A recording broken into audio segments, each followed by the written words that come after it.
نحمده ونصلي على رسوله الكريم أما بعد فأعوذ بالله من الشيطان الرجيم وأذن في الناس بالحج يأتوك رجالا وعلى كل ضامر يأتين من كل فج عميق الحمد لله শুরুতে সেই মহান স্রষ্টা রব্বুল আলামিনের প্রশংসা জ্ঞাপন করছি, যার অশেষ অনুগ্রহে বাংলাদেশ থেকে আমরা বর্তমানে হজ ব্রত পালন করার উদ্দেশ্যে মক্কাতুল মুকাররমা পৃথিবীর শ্রেষ্ঠতম জায়গাতে অবস্থান করছি।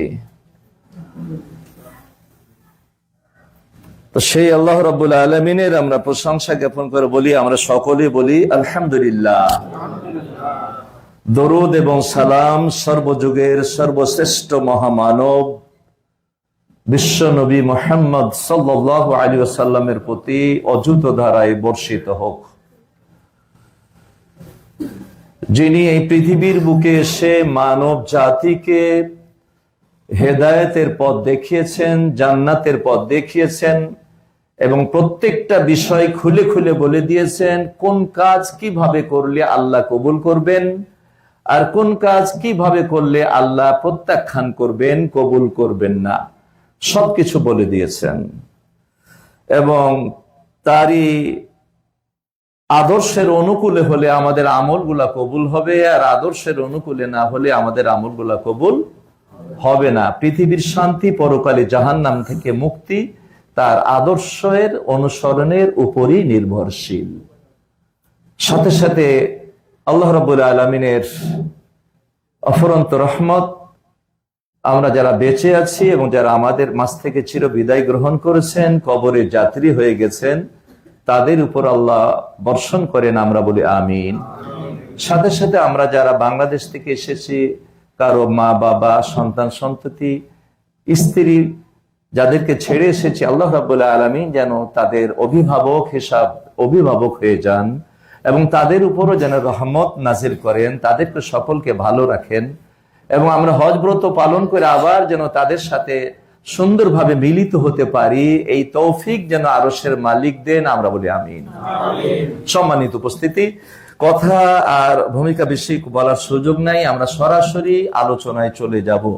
তো আমরা অত্যন্ত ভাগ্যবান যে আল্লাহ রাব্বুল আলামিন আমাদেরকে তার ঘর জিয়ারত তথা হজ করার জন্য তৌফিক দান করেছেন।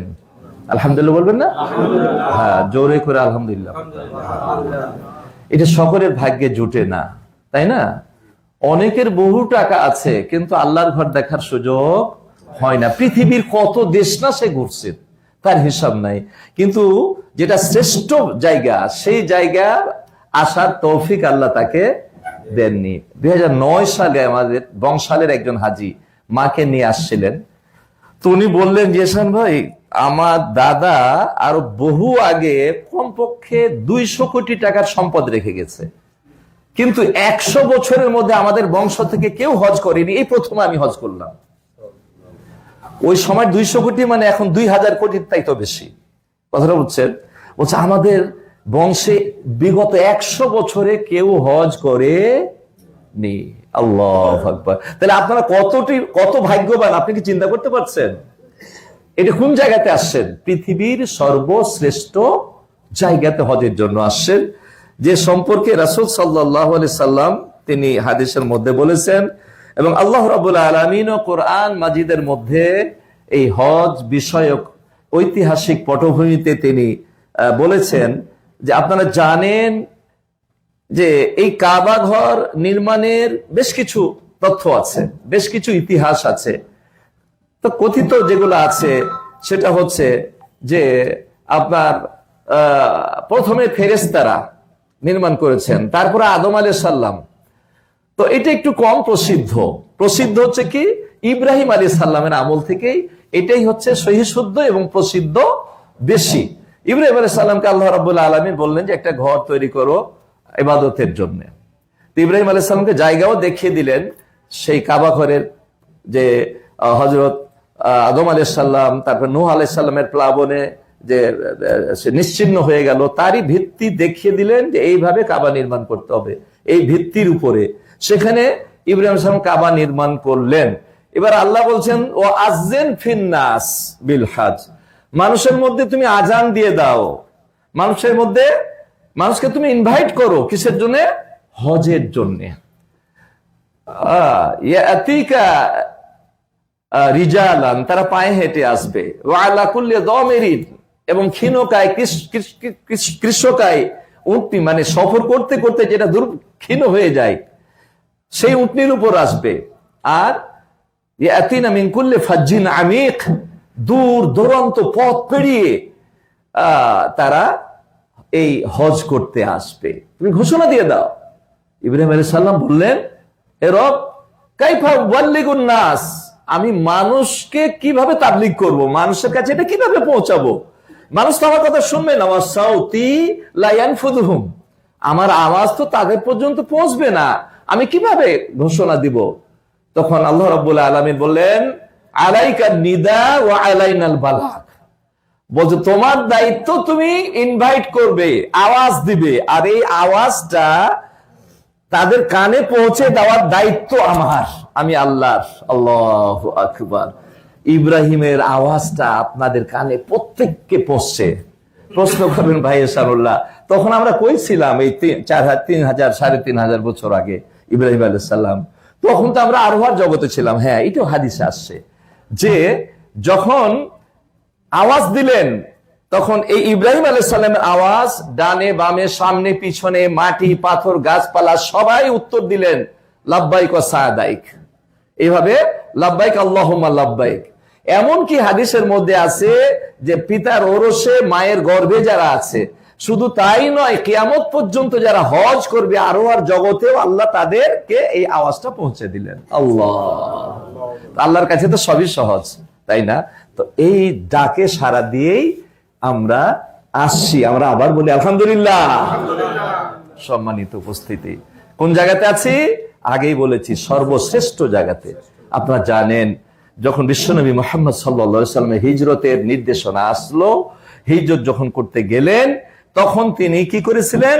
হিজরতের সময়তে এই মক্কাকে উপলক্ষ করে একটি কথা বলেছিলেন, যে ওয়াল্লাহি, আল্লাহর কসম, সহিহ হাদিস, আল্লাহি ইন্নাকা লা আরযিল্লাহ ওয়া ইন্নাকা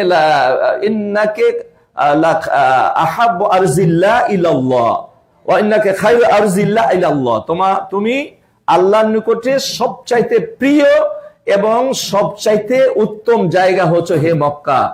লাউ লাম আখরাজুনি, তারা যদি আমাকে বের না করে দিত, মা খারাজ, তাহলে আমি কখনোই তোমাকে ছেড়ে বের হতাম না।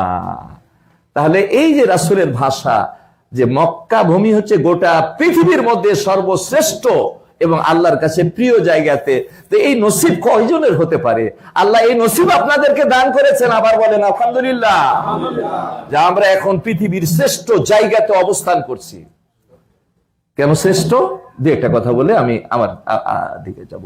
এই জন্য শ্রেষ্ঠ যে গোটা বিশ্বের মুসলিমদের কিবলা এই মক্কাতুল মুকাররমায় অবস্থিত। মক্কাতুল মুকাররমা শ্রেষ্ঠ কেন? যেহেতু এখানে সর্বযুগের সর্বশ্রেষ্ঠ মহামানব, সমস্ত নবী এবং রাসূলদের যিনি অধিনায়ক, বিশ্ব নবী মুহাম্মদ সাল্লাল্লাহু আলাইহি ওয়াসাল্লাম, এখানে কি তার জন্ম, এখানে তিনি নবীয়তি পেয়েছিলেন। কেন শ্রেষ্ঠ?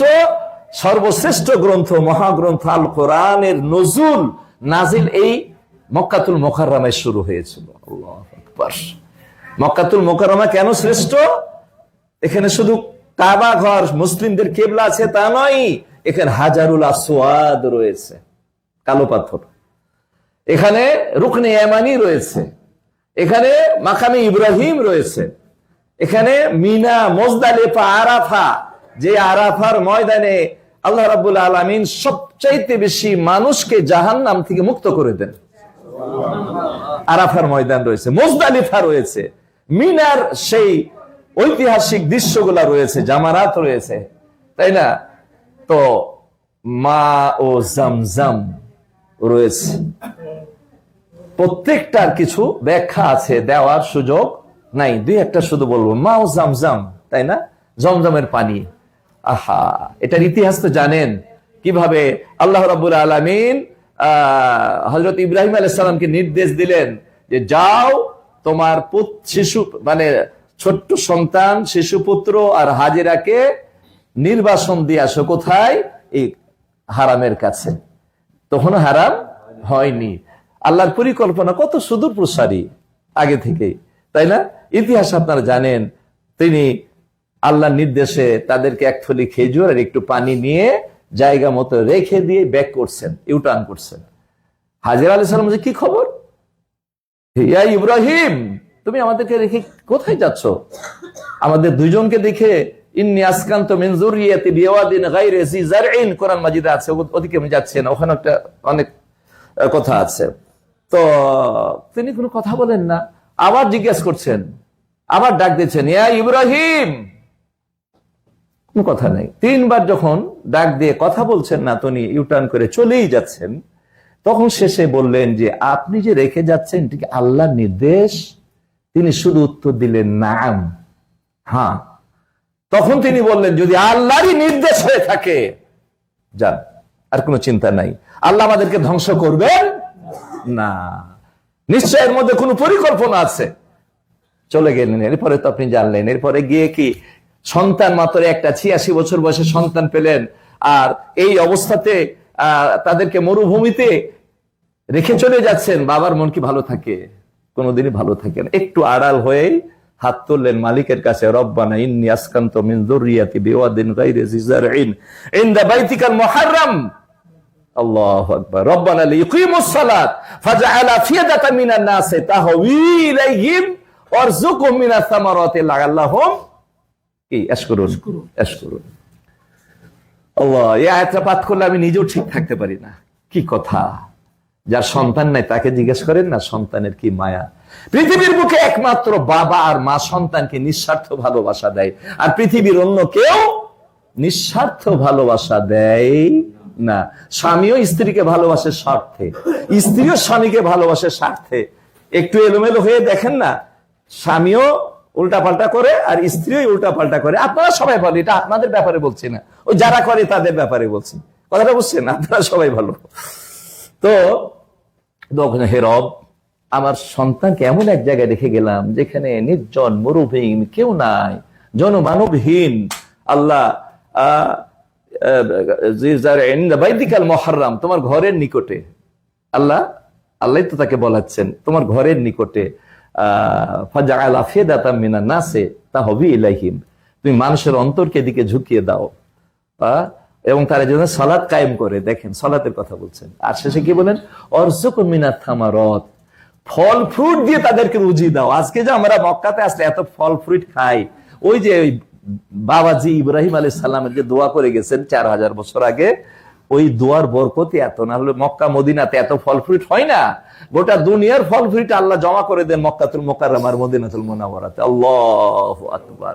ওই দুয়ার বাবার দুয়ার বরকতে। আল্লাহু আকবার। সম্মানিত উপস্থিতি, এই যে মায়ে জমজম, ইতিহাস তো জানলেন, পানি শেষ, খেজুর শেষ, চিৎকার দিচ্ছেন, বুকের দুধ আর নাই, শুকিয়ে গেছে, দৌড়াদৌড়ি করছে, ছুটাছুটি করছে। কাউকে যদি পাওয়া যায়, কোনো পানির সন্ধান পাওয়া যায়, কোনো মানুষের সন্ধান পাওয়া যায়, এই যে দৌড় দিচ্ছেন কোথায়? সাফা থেকে মারওয়াতে, মারওয়া থেকে সাফা। আল্লাহু আকবার। তো এই হাজের আর দৌড়াদৌড়িটাকে আল্লাহ এমন ভাবে কবুল করলেন যে এটা হজের রুকুন বানিয়ে দিলেন। আল্লাহ, এই দৌড়াদৌড়ি না করলে আপনার হজ হবে না। আল্লাহু আকবার। এই যে জমজম, এই ছটপটানিতে জিবরিল আলাইহিস সালাম এসে পানির ব্যবস্থা করে দিলেন। অনেক ইতিহাস, সেদিকে যাচ্ছে না, আমি বলতেছি পানিটা আমরা কিভাবে পেলাম। এই পানির মধ্যে বলছে মাও জামজাম বিমা শুরিবা লাহু, জমজমের পানি যে নিয়ত আপনি পান করবেন, আল্লাহ সেই নিয়ত কবুল করবেন। পৃথিবীর কোনো পানি আছে, পৃথিবীর কোনো এমন কোন মেডিসিন আছে যে নিয়তে পান করবেন ভালো হয়ে যাবে? কিন্তু একমাত্র জমজম, তাই না? জমজমের ব্যবহার ফি শিফা ও সুকমিন ও তোয়াম ও তোমিন, এর মধ্যে খাদ্য আছে, আবার শেফাও আছে, চিকিৎসা আছে, ট্রিটমেন্ট আছে। আপনি যদি সকালে 2 গ্লাস পানি খান খালি পেটে, দেখবেন 12টা 1টা পর্যন্ত আপনার খিদা লাগবে না, খিদা লাগবে না। নাস্তায় হয়ে গেছে 2 গ্লাস পানিতে, আলহামদুলিল্লাহ। এর মধ্যে এত শক্তি। অনেকেই আসে বসে বসে নামাজ পড়ায়, খড়িয়ে খড়িয়ে আসে হজ করতে, এসে টাটকা হয়ে যায়। বরকত কিসের?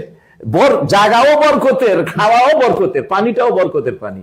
আপনি সবচাইতে বেশি বরকতের পানি পান করবেন।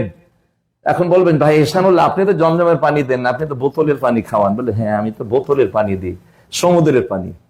এটা কি নদীর পানি ফিল্টার করে বোতলে ঢোকা হয়েছে, তাই না? বাস্তব তো এই। তো কবি বলছেন, মাও জমজম খোরদা বোদাম, মাও দারিয়া কাই খোরাম, 5 বানি কারদা বোদাম, বাদশাহী কারদা বোদাম, 5 বানি চেক কোনাম। ফার্সিতে বলছে যে আমরা ওই জাতি যে জমজম পান করি, নদীর পানি কেমনে খাই? আমরা তো নদীর পানি খাওয়াই না মানুষ না। কে বলছেন? কবি। যে আমরা জমজম পান করেছি, নদীর পানি কেড়ে মুখ দিয়ে ঢুকতে পারে না। আমরা বাদশাহী করেছি, আমাদের বংশ হলো বাদশাহী বংশ, আমরা কি চৌকিদারি করতে পারি? করতে পারি না। তা আপনারা সবাই জমজম পান করেন তো? এখন বলবেন, ভাই সাহেব আপনি তো দেন না, আপনি তো নদীর পানি দেন। হ্যাঁ, এটা ছাড়া তো আমি দিতে পারবো না। সরকারি ভাবে জমজম পানি দেওয়ার নিয়ম আছে, তবে একবার হজের কাছাকাছি সময়ে। আর কোন বছর দেয়, আবার কোন বছর দেয় না। তা এখন কি আপনি অপেক্ষা করবেন যে হলিয়ার দিলে খাবো আর না দিলে খাবো না? দেখেন, আগে তো অল্প কিছু মানুষ 2-5 হাজার 10 হাজার হজ করতে আসতো। 5 গ্রামের মধ্যে একজন মানুষ হজ করত। 5 গ্রামের মধ্যে। অত সহজ ছিল না হজ, তখন পায়ে হেঁটে ছিল। আরো যদি 100 বছর আগে চলে যান, তো এই 10 কিলোমিটার দূর থেকে হাজী সাহেবকে দেখতে আসতো একটু পানি পান করার জন্য, জমজমের একটা খেজুর খাওয়ার জন্য। তো খেজুর তো অ্যাভেলেবল অনেক জায়গায় পাওয়া যায়, মক্কার না পাওয়া যায়, অন্য দেশে পাওয়া যায়, কিন্তু পানি তো পৃথিবীর আর কোথাও পাওয়া যায় না। 1 ফোঁটা পানি পান করার জন্য 10 কিলোমিটার 15 কিলোমিটার পায়ে হেঁটে হাজী সাহেবকে দেখে যেতেন আর একটু পানি পান করে যেতেন। আর আপনি পানির কাছে অবস্থান করে যদি পানি না পান করেন, এই নদীর পানি খান। কবি বলছে নদীর পানি তো খেতে পারি না জমজম থাকতে। তো এটা কেন বললাম? বলবে কেমনে খাবো?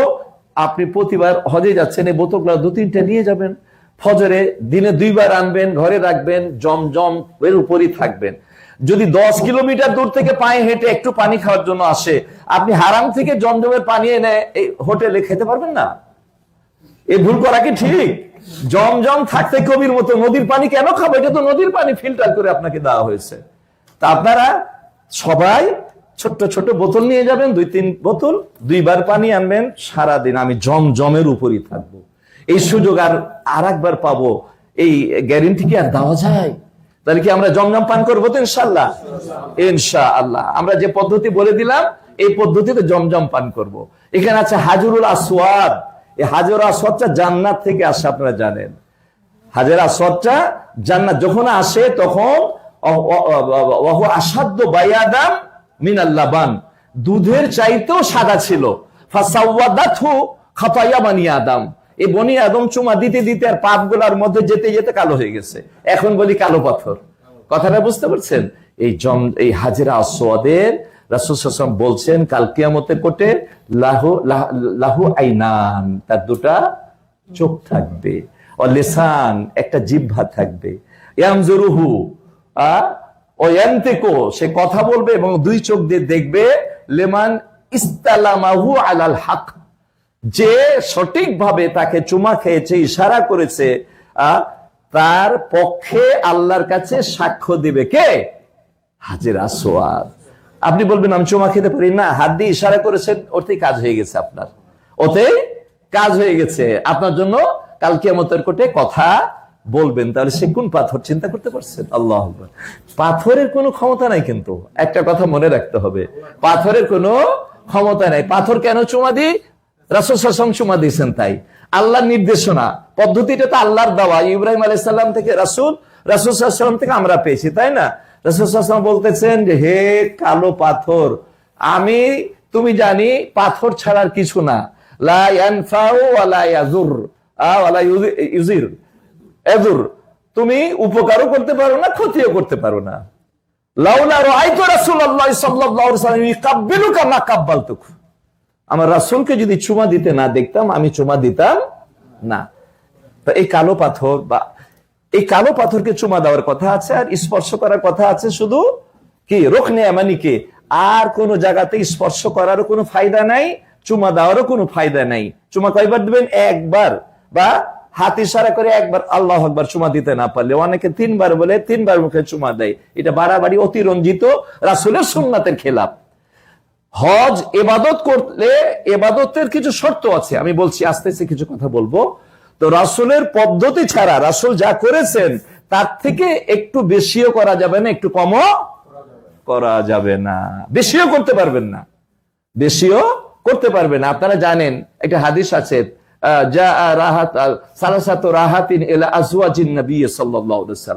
একটা সুন্দর একটা হাদিস।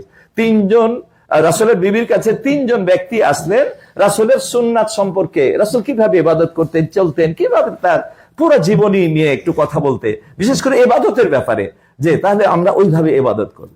ইবাদতের কথা শুনে তারা বলছে যে এটা তো কম হয়ে যায় আমাদের জন্য, কারণ রাসূলের আগে পরে গুনাহ মাফ করে দিয়েছেন। রাসূল যা ইবাদত করছেন আমাদের কথা আরো বেশি করা দরকার। একজন বলছে আমি ওই কোনদিন রোজা ভাঙবো না, প্রতিদিনই রোজা রাখবো, কন্টিনিউ রোজা রাখবো। একজন বলছে যে আমি কোনোদিন রাত্রে ঘুমাবো না, সারা রাত্রি তাহাজ্জুদ পড়বো, কিয়ামুল লাইল করবো। আর একজন বলছে যে মেয়ে মানুষের ঝামেলাতেই যাব না, মেয়ে মানুষের ঝামেলাতে গেলেই কি হবে, সুন্দর মতো ইবাদত করতে পারবো না, এই বাজার করো, হাট করো, এটা ওটা, তারপরে বাচ্চা প্রতিপালন, ঝামেলাতেই যাব না মেয়ে মানুষের। কথাটা বুঝছেন তো? বাস এইভাবে আছে। রাসূল সাল্লাল্লাহু আলাইহি ওয়াসাল্লাম কথাগুলো শুনছেন, ওহির মাধ্যমে হোক আর বা পাশ থেকে হোক শুনছেন। তখন বললেন তাদেরকে ডেকে, তোমরা এই কথা বলছো? বলে হ্যাঁ বলছি। বলছে দেখো, তোমাদের চাইতে বেশি আমি আল্লাহকে ভয় করি, তো আমি রোজাও রাখি আবার ইফতারও করি, মানে রোজা রাখি না, আবার কোন রাত্রে কিছু অংশ তাহাজ্জুদ পড়ি আর কিছু অংশ ঘুমাই। আর আমি একাধিক বিয়ে করেছি, আমার চাইতে তোমরা বেশি পরেশগার হয়ে গেছো, আমার চাইতে বেশি তোমরা পরেশগারি দেখাতে চাও। আমার চাইতে পরেশগার কি কেউ আছে পৃথিবীর মধ্যে? সবচেয়ে পরেশগার আমি, আল্লাহকে বেশি সবচেয়ে ভয় করি। অতএব ফামান রাগিবা আন সুন্নতি ফালাইসা মিন্নি, আমার সুন্নাতকে যে মানবে না, মানে আমার সুন্নাতকে অমান্য করা, মানে কি কম করাও অমান্য করা, বেশি করাও অমান্য করা, সে আমার উম্মত হতে পারবে না। তো আপনাকে রাসূলের তরিকায় আপনাকে সব আমল, সব কাজ করতে হবে, তাহলে আল্লাহ রাব্বুল আলামিন আপনার আমলটা কবুল করবেন। আসুন তাহলে আমরা বলছিলাম কি, হাজরে আসওয়াদ নিয়ে কিছু কথা বললাম। রুকনে ইয়ামানির স্পর্শ, ওখানে কোনো চুমা নাই, কোনো দোয়া নাই, শুধু স্পর্শ। হাজরে আসওয়াদ এবং রুকনে ইয়ামানির স্পর্শ আপনার গুনাহগুলোকে আল্লাহ দূর করে দিবেন, ক্ষমা করে দিবেন। মাকামে ইব্রাহিম আছে, এটার ইতিহাস জানেন, আমি সেদিকে যাচ্ছি না। তাহলে আমরা জমজম নিয়ে একটু কথা বললাম, তারপরে হাজরে আসওয়াদ নিয়ে, এবং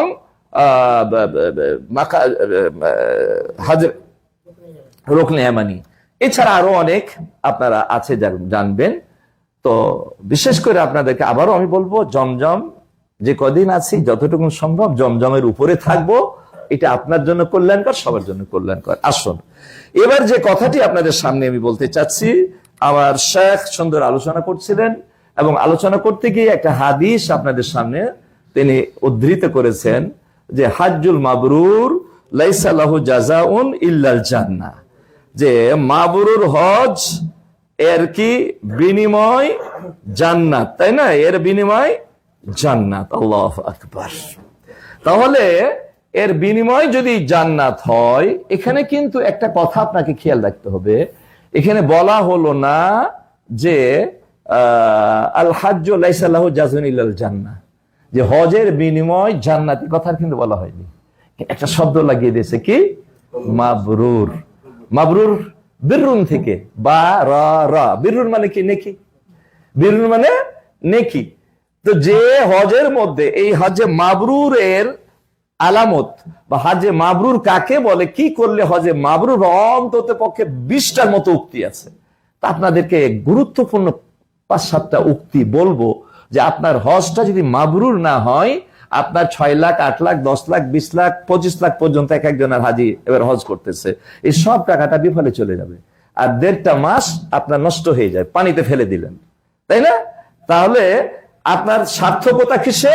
হজটা যেন হজে মাবরুর হয়। হজে মাবরুর যদি না হয়, তাহলে কিন্তু আপনার কি হবে না, আপনার কাজে লাগবে না। কারণ এই হজ, এর যে কত উপকারিতা, আমি সংক্ষেপে বলি। যারা এই হজ এমন একটি ইবাদত, শুধু হজটা একটা ফরজ ইবাদত না, এই হজ যে করবে তার মধ্যে দুনিয়াবি এবং উখরাবি পরকালীন অনেক উপকারিতা আছে। যে হজ করবে, ওই যে হাদিসটার মধ্যে আছে, তার বিনিময় কি? জান্নাত। 2, যে হজ করবে সে জাহান্নাম থেকে মুক্তির গ্যারান্টি পেয়ে যাবে যদি হজটা হজ্জে মাবরুর হয়। যে হজ করবে সে সম্পূর্ণ গুনাহ মুক্ত, নিষ্পাপ হয়ে যাবে। ওয়ালাদাতহু উম্মুহু, হাদিসটার মধ্যে আছে যে নবজাত সন্তানের মতো নিষ্পাপ হবে। তাহলে জান্নাতের গ্যারান্টি, জাহান্নাম থেকে মুক্তির গ্যারান্টি, জীবনের সমস্ত অপরাধ ক্ষমার গ্যারান্টি আরো আছে। আর 2টা বলি, দোয়া কবুলের গ্যারান্টি। হজের অনেক জায়গা আছে, হারাম শরীফের বিভিন্ন জায়গায়, যে কোনো জায়গাতে আপনি দোয়া করবেন কবুল হবে। মিনা, মুজদালিফা, আরাফা, আরাফার ময়দানে দোয়া কবুলেরই একটা জায়গা। তা আপনি যা চাইবেন আরাফার ময়দানে আল্লাহ তা আপনাকে দিয়ে দিবেন। আর কি? রুজি বৃদ্ধির গ্যারান্টি। হজ করলে রুজি বৃদ্ধি হয়। বলা হচ্ছে হজের খরচটা নাফাকাতুন ফি সাবিলিল্লাহ, এটা আল্লাহর পথে খরচ করার শামিল, এবং এটা একটা মালি ইবাদত। তো আমি আপনাদেরকে একটা কথা বলি, সেটা হলো যে এই যে হজ, এটা জাস্ট আপনাদেরকে এমনি বলার জন্য। কেন বলছি? যে এর থেকে আমাদেরকে বের হয়ে আসতে হবে। হজের প্যাকেজ তৈরি হয় এটা সেবার অনুযায়ী। যেমন এবছর হয়তো আপনার কেউ 5.5 লাখে আসছেন, 6 লাখে আসছেন, 6.5 লাখ, বিভিন্ন ভাবে যার যেমন সেবা তার তেমন প্যাকেজ। 25 লাখ পর্যন্ত এবছর প্যাকেজ আমি আমার জানা মতে এক একজনের জন্য হয়েছে। তা আপনারা যারা আসছেন 5 লাখ, 6 লাখে, 7 লাখে, তারা কি মনে করছেন যে 25 লাখে আসছেন ওরা বেশি ঠকে গেছে? না, ওরা ঠকেনি। এখানে ইবাদত হচ্ছে হজের, নামাজটা হচ্ছে শুধু শারীরিক ইবাদত, তাই না? যাকাতটা হচ্ছে শুধু মালি ইবাদত, কিন্তু হজটা হচ্ছে শারীরিক এবং মালি ইবাদত। অতএব হজ করতে সে যে যত বেশি খরচ করবে উদারতার সঙ্গে, তার মালি ইবাদতের পরিমাণ তত বাড়বে। ধরেন একজন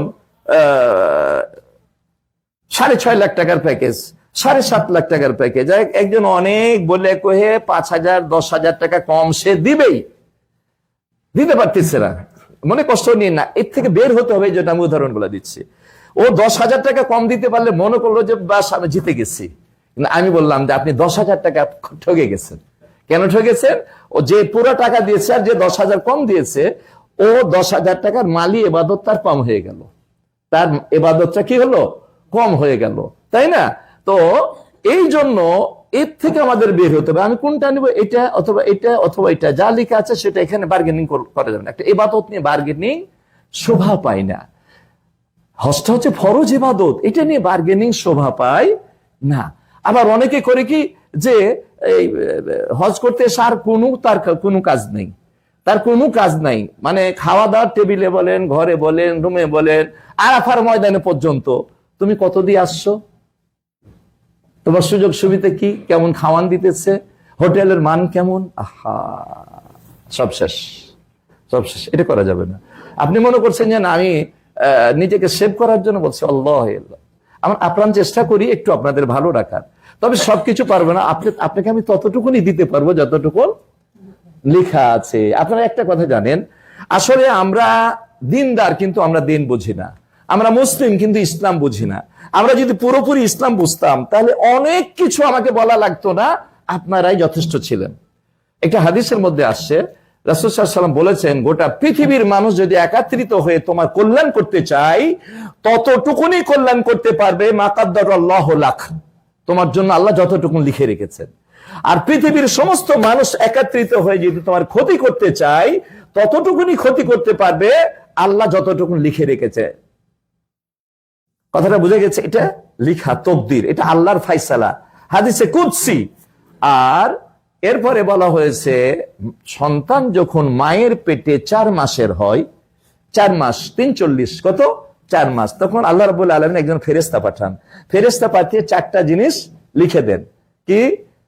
আজালুহু, তার সে কতদিন বাঁচবে, তারপরে আমালুহু, সে ভালো আমল করবে নাকি খারাপ আমল করবে, কি কেমন আমল করবে, তারপরে রিজকুহু, তার রিজিক, তার জন্ম থেকে নিয়ে মৃত্যু পর্যন্ত কখন কি, জন্ম থেকে নিয়ে ও কতটুকু মায়ের দুধ পান করবে তাও লেখা আছে। আল্লাহু আকবার। বড় হয়ে আস্তে আস্তে বড় হবে, আর কি খাবে, দাঁত গজাইলো, কবিতরের বাচ্চা খাবে, কবিতরের হাড্ডি চিবাইতে পারে এখন, তাই না? এখন আল্লাহ বলতেন না কবিতরের হাড্ডি চিবাইলে তো হবে না, এখন খাসির হাড্ডি চিবাইতে হবে, গরুর হাড্ডি চিবাইতে হবে। আগের সব দাঁতগুলোকে ওখান থেকে কি করলেন, একবারে ট্রান্সফার করে দিলেন, ট্রান্সফার করে দিয়ে নতুন দাঁত গজালেন। এটা দেখি আরো শক্ত, আরে গরুর হাড্ডি চিবাইতে পারি এখন। আল্লাহু আকবার, তাই না? তো পর্যায়ক্রমে আপনাকে খাওয়ার জন্য, আর যখন জন্ম হলো তখন দেখেন মোটা গরম, বেশি গরম হলে মুখ পুড়বে, আর যদি একসঙ্গে বেশি চলে যায় তাহলে গলায় আটকাবে, গিলতে পারবে না। একবারে নতুন, আজকে জন্ম হয়েছে বাচ্চাটা, আল্লাহু আকবার বলে না, মায়ের 32 ধার দুধ। একটা কথা বলে না, আমরা বাংলাতে বলি যে নিপুল করে দিয়েছে, নিপুলের মধ্যে একটা ছিদ্র না, কতগুলো ছিদ্র, আল্লাহু আকবার, যেন শিশুটা সুন্দর মতে আসানের সঙ্গে সেটাকে নিতে পারে। তো 4 মাস 10 দিন যখন, 4 মাস যখন আপনি হলেন, রিজিকটা আপনি কি খাবেন লিখে দেওয়া হলো। আজকে একটু তরকারিতে লবণ হয়ে যাবে, এটা আপনার রিজিকে লিখা আছে, হবেই। কারণ কেউ কি ইচ্ছাকৃত লবণ দেয়? এটা আমাদের মা বোনেরাও তো অনেক সময় ভালো করতে চাই, খুবই ভালো হয়, মনে হয় যে খেতেই থাকি, আবার কোনোদিন মুখে এত স্বাদ লাগে না। তো কি এটাকে দোষারোপ করবো না, ওইটুকুনটা আপনি লিখা আছে, এটাকে নর্মাল ভাবে নেবেন। কিন্তু আমরা আবার অনেক সময় অনেকে আছে এরকম যে নওয়াজাদা নাসরুল্লাহ হয়ে যায়, একটু লবণ কম হলো চিল্লা ফাল্লা করি, এটা সঠিক না। আর একদিন আমি বক্তব্য রাখবো এই রাগ আর ক্রোধের উপরে, যদি আল্লাহ তৌফিক দান করেন, একটা পরিপূর্ণ বক্তব্য রাখবো। আমার খুব চমৎকার একটা বক্তব্য আছে, সাজানো, ইউটিউবে আছে, আপনারা দেখতে পাবেন। ক্রোধ দমনের উপায়, কিভাবে ক্রোধ আপনি দমন করবেন। কারণ যারা জান্নাতি তারা ওই যে আয়াতটা পাঠ করেছে, গাইজ আফিন আনিন নাস, এটা জান্নাতি মুত্তাকিনদের লক্ষণ, যে তারা রাগ করবে না আর ক্রোধকে খেয়ে ফেলবে, মানে রাগকে মানে দমন করবে। চমৎকার একটা আলোচনা আপনাদের আছে, যদি সম্ভব হয় যে কোনো এক সময়তে আমি এটা তুলে ধরবো ইনশাল্লাহ। তো যে কথা বলছিলাম, যে খাওয়াটা আপনার ওই মায়ের পেটের সময়তে সব লিখা আছে। অতএব এটা যখন আপনি জানবেন যে আমার এটা লিখা চূড়ান্ত লিখা আছে, তো যখন যেটা আছে ওইটুকুন তো আসবে, এর থেকে বেশিও আসবে না, কম আসবে না। এই তকদিরের উপর যদি বিশ্বাস থাকে, তাহলে কি আমি আর খাওয়ার নিয়ে চিন্তা করব না। এটা আপনি ভাবেন না যে ওই হলিয়ার সার্ভিস নিজে একটু পরিষ্কার হয়ে গেল কথাটা বলে না। এই হজের মৌসুমটা হচ্ছে নিজেকে গড়ার মৌসুম, হজের মৌসুমটা হচ্ছে নিজেকে তৈরি করার মৌসুম। আমার মধ্যে যা ভুল ভ্রান্তি আছে সবগুলাকে দূর করে দিয়ে, অহংকার থাকলে অহংকারকে কবর দিয়ে, দুটা ইহরামের কাপড় পরে চুল নিয়ে অহংকার করি, পোঁচ পাঁচ করি, বলে চুলও রাখতে পারবা না। পোশাক নিয়ে অহংকার করি, পোঁচ পাঁচ করি, আড়ঙের পাঞ্জাবি কিনি 15,000 টাকা দিয়ে, আর পোঁচ পাঁচ করি, বলছে পাঞ্জাবি আড়ঙে রাখতে পারবা না, দুটা কাপড় পরতে হবে, তাই না? তো বাড়িতে আমরা খাট পালং অনেক কিছু, মোজদালিফাতে বলছে না খাট পালং চলবে না, একবারে ফ্ল্যাট, একদম ফ্লোরে ঘুমাইতে হবে। তো দেখেন এটা কেন, প্রত্যেকটার মধ্যে কিন্তু শিক্ষা আছে, আমরা বুঝতে পারি না। আমরা মনে করি বোধহয় এরকম নিয়ম পালন করলে হলো। প্রত্যেক জায়গাতে শিক্ষণীয় বিষয় আছে, পর্যায়ক্রমে যদি সম্ভব হয় আলোচনা করব। হজের যত আরকাম আহকাম পদ্ধতি আছে, প্রত্যেকটার মধ্যে থেকে শিক্ষা গ্রহণ করার আপনার বিষয় রয়েছে। এই শিক্ষাটাই যদি আমরা না নিয়ে যেতে পারি, তাহলে শুধু হজের আরকাম আহকাম পালন করা হলো, এর থেকে আমরা কোনো উপকৃত হতে পারলাম না। সম্মানিত উপস্থিতি, আর বেশি বাড়ানো যাবে না। আসুন এবার হজটা হজ্জে মাবরুর হতে হবে। আমি সংক্ষেপে আপনাদেরকে বলবো যে হজ্জে মাবরুর কাকে বলা হয়। হজ্জে মাবরুর ওই হজটাকে আমরা সাধারণত বলি কবুল হজ, তাই না? এর অর্থ করি কি কবুল হজ। তো হজটা কবুল কখন হবে? এর মধ্যে কতগুলা সিমটমস, কতগুলা উপসর্গ, কতগুলা লক্ষণ, কতগুলা আলামত, কতগুলা বৈশিষ্ট্য যদি থাকে, তাহলে আপনার হজটা হজ্জে মাবরুর হবে। কথাটা বুঝতে পেরে গেছে? তার মধ্যে আমি আপনাদের সামনে বলি, প্রথমত হজটা কবুল, এই যে আমরা মাবরুরের অর্থ কবুল হজ করি না, হজটা কবুল হওয়ার জন্য অনেকগুলো শর্ত আছে। তো শর্তের মধ্যে সর্বপ্রথম শর্ত হচ্ছে আল ইখলাসু লিল্লাহ। আল ইখলাসু লিল্লাহ খুব সংক্ষেপে বলতে হবে, কারণ সময় নেই, খুব বেশি হলে 15-20 মিনিট কথা বলা যাবে, কারণ ওই খাবার চলে আসবে। ইখলাসু লিল্লাহ। আচ্ছা দেখেন, ইখলাস মানে তো আমরা বুঝি, ইখলাস মানে হচ্ছে শুধুমাত্র কেবলমাত্র আল্লাহর জন্য করা। এর মধ্যে অন্য কোনো উদ্দেশ্য থাকবে না। এক ব্যক্তি নামাজ পড়ছে খুব সুন্দর করে, আর মনে মনে ভাবছে মানুষ যেন আমাকে দেখে, এই হলো রিয়া, আর রিয়াটাই হলো শিরক। তো নামাজ পড়তে গেলেও শিরক হতে পারে। তাহলে ওমা উমিরু ইল্লা লিয়াবুদুল্লাহ মুখলিসিন লাহুদ্দিন, আল্লাহ রাব্বুল আলামিন বলছেন যে তোমাদেরকে শুধুমাত্র কেবলমাত্র এই নির্দেশই দেওয়া হয়েছে যে তোমরা ইবাদতগুলোকে আল্লাহর জন্য করবে, খালেস করবে। মানে এখানে অন্য কোনো উদ্দেশ্য থাকবে না, একমাত্র আল্লাহর জন্য। তো হজের ব্যাপারে রিয়াটা খুবই বেশি কাজ করে। এই জন্য হজের ব্যাপারে কোরআন এবং হাদিসে যখনই আল্লাহ রাব্বুল আলামিন বলেছেন, রাসূল বলেছেন, এই ব্যাপারে একটু ইঙ্গিত দিয়েছেন। দেখেন, অলিল্লাহি আলান নাসি হিজ্জুল বাইত, বলছে আল্লাহর জন্যই তোমরা কি কাবা ঘরের হজ করো, এটা তোমাদের জন্য ফরজ, সামর্থ্যবান ব্যক্তিদের জন্য। তো আল্লাহর জন্যই, এটা কেন বললেন? সব ইবাদতের বেলাতে তো এই ভাষাটা ব্যবহার করেন না, কিন্তু হজের ব্যাপারে অলিল্লাহ ওয়ালিল্লাহ আতিমুল হাজ্জা ওয়াল উমরাতা লিল্লাহ, এখানে বলছে হজ আর উমরা পালন করো আল্লাহর জন্য। তারপরে রাসূল বলেছেন মান হাজ্জা লিল্লাহ ওয়ালা মিয়ারফুস ওয়ালা মিয়াফসুক রাজাআ কায়াউমিন ওয়ালাদাতহুম, এখানে বলছে মান হাজ্জা লিল্লাহ, যে আল্লাহর জন্য হজ করে। আচ্ছা বলেন তো, প্রত্যেক জায়গাতে শুধু লিল্লাহ লিল্লাহ লিল্লাহ এই কথা কেন বলছে? এই জন্য যত ইবাদত আছে সবচাইতে বেশি, সব ইবাদতের মধ্যে সবচাইতে আমরা বেশি রিয়া করি এই হজের মধ্যে। সবচাইতে এখন থেকে তো ডাকা শুরু হয়ে গেছে, হাজি সাহেব আসেন আসেন আসেন, হাজি সাহেব দেরি করছেন কেন? আরে হজই করেনি বলে হাজি সাহেব হয়ে গেছে, বলেন তো। আমি সেদিন বলেছিলাম হজ প্রশিক্ষণে, আগে ওই হজ করতে যেত ঘটি বাড়িতে লিখতো হাজি করম আলী, ওই এখন বাংলাদেশেই পড়ে আছে, ওর নাম হয়ে গেছে হাজি। তো এই উদ্দেশ্য যদি কেউ থাকে যে আমার নামটা আল হাজ লিখবো, হাজি লিখবো। আবার অনেকে মনে করে যে গরিবেরা হজ করলে, যারা একটু গ্রামগঞ্জের, এরা হাজি, আর টাউনের মানুষ ধনী মানুষরা হজ করলে এরা আল হাজ। আবার আর কেউ ব্যাখ্যা দেয় যে একবার হজ করলে হাজি আর দুইবার হজ করলে আল হাজ। তাহলে আমি 17 বার হজ করেছি, তা আমি কি লিখবো? ওদেরকে জিজ্ঞাসা করতে হবে। তার কারণ দুইবার লেখলে আল হাজ যদি হয়, তা আমি 16 বার হজ করেছি, আমার তো অন্য কিছু লেখা দরকার, একটা যেন মানুষ বুঝতে পারে যে না আমি 20 বার হজ করেছি, তাই না? নাউযুবিল্লাহ। কেউ যদি এরকম নিয়াত করে, তার 1.5 মাস সময় আর হজের জন্য যা খরচ করবেন সব পানিতে ফেলে দিলেন, আগুনে পুড়িয়ে দিলেন, শেষ। হ্যাঁ, আপনাকে মানুষ হাজি বলে ডাকবে, আমরা এটা করবো নাকি? আমরা কি হাজি বা আলহাজ বা বাড়ি থেকে ভিজিটিং কাজের আগে হাজি অমুক লিখবো কি? যদি লিখেছেন তো সব শেষ, সিদ্ধান্ত আপনাদের হাতে। এটা কার জন্য হজটা করছি? আল্লাহর জন্য। ঢোল ঢাক পিটিয়ে হজ ইবাদতের বিষয় না। অনেকে বাংলাদেশ থেকে আসে, গরু মেরে গোটা গ্রামের মানুষকে খাইয়ে ঢোল ডাক তকবির দিতে দিতে একবারে এয়ারপোর্ট রাস্তা কাঁপিয়ে দিয়ে আসে, এগুলো নিষিদ্ধ, বেদাত। এগুলো কি বেদাত? শুরুতেই আর হজটা শেষ। কারণ যে ইবাদতের মধ্যে বেদাত ঢুকবে সে ইবাদত কবুল হবে না। তো ইখলাস, ইখলাস মানে আল্লাহর জন্য। তো নিয়াতকে পরিশুদ্ধ করার নাম হচ্ছে ইখলাস। আর যদি নিয়াত পরিশুদ্ধ না হয় তাহলে কি হবে? শিরক হয়ে যাবে। যেমন মুতাবাআতুর রাসূল হলে সুন্নাহ, আর মুতাবাআতুর রাসূল না হলে সেটা বেদাত হয়ে যাবে। যে কোনো কাজ ইবাদত করেন যদি রাসূলের পদ্ধতিতে না হয় সেটা বেদাত হয়ে যাবে। তার রূপরেখা যত সুন্দরী হোক না কেন, তার রূপরেখা যত সুন্দর হোক, সেটা বেদাত হয়ে যাবে। হযরত ওমর রাদিয়াল্লাহু আলী রাদিয়াল্লাহু তাআলা ঈদের মাঠে সবাই আসতেছে, হযরত আলীও আসছেন, তখন 3 জন খলিফা মারা গেছেন, রাসূল মারা গেছেন। তো একজন ব্যক্তি ঈদের মাঠে এসে আল্লাহু আকবার 2 রাকাত নামাজ শুরু করে দিয়েছে। তো ঈদের আগে কি ফরজ নামাজের আগে কোনো নামাজ আছে? কোনো আজান আছে? কোনো ইকামত আছে? কিছু নেই, 2 রাকাত নামাজ শুরু করে দিয়েছে। তো হযরত আলী বলছেন, কি ব্যাপার, আপনি নামাজ ধরছে তাকে, আপনি নামাজ পড়ছেন? বলছে, আমিরুল মুমিনিন, আমি তো খারাপ কিছু করছি না, আমি এই তো সালাত আদায় করছি, এখনো সময় আছে, 2 রাকাত নামাজ পড়েলি না? তখন বলছে, না এটা পড়তে পারবেন না।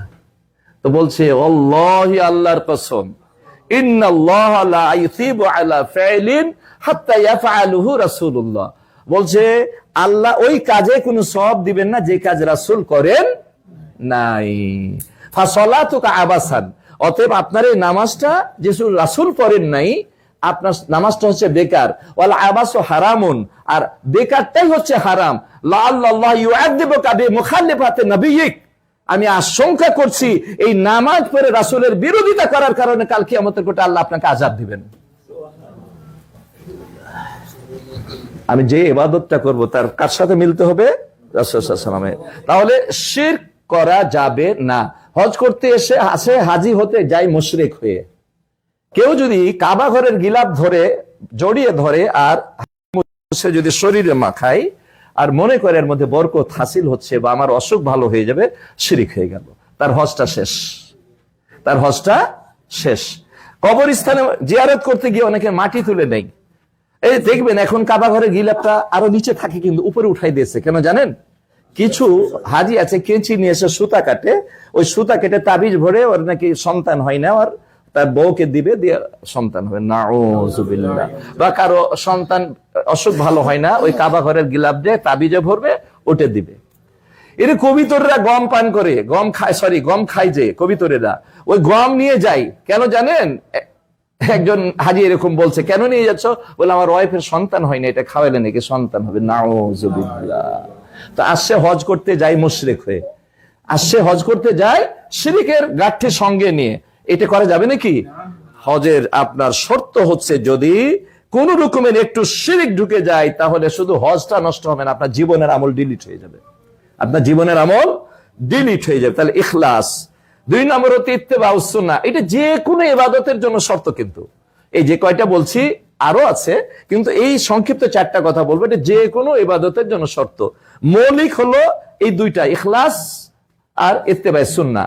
আপনার হজটা হতে হবে রাসূলের তরিকায়, কোন মানুষের তরিকায় নয়, কোন ইমাম সাহেবের তরিকায় নয়, কোন বুজুর্গানে দ্বীনের তরিকায় নয়, কোন ওলি আল্লাহর তরিকায় নাই, হতে হবে কার তরিকায়? রাসূল সাল্লাল্লাহু আলাইহি সাল্লামের তরিকা, রাসূলের সুন্নাত অনুযায়ী।